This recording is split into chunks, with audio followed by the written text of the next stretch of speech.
Hi! Today I would like to show you how you can transfer files from Nokia G50 5G to Huawei device. Start by opening App Gallery on Huawei and Play Store on a Nokia. Now tap on the search bar, type Send Anywhere, and download this free app from this developer. Following that, open it. Then you need to choose I accept, confirm, continue and allow. Now you need to select Receive on Huawei and Send on a Nokia. Then tap on all of those type of dots and just send.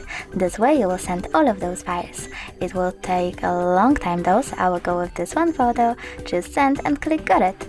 Over here we have two ways to connect. We can input this key over here and choose receive or scan QR code.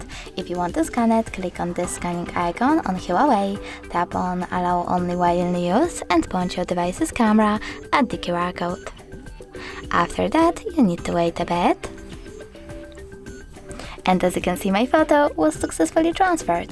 If you wish to make sure of it, you can always go into some kind of app, like Files, choose Resend and tap on, in my case, Send Anywhere section over here. As you can see, my photo is already here. Thanks so much for watching. If you enjoyed this video, smash that like button, comment and definitely subscribe. Bye!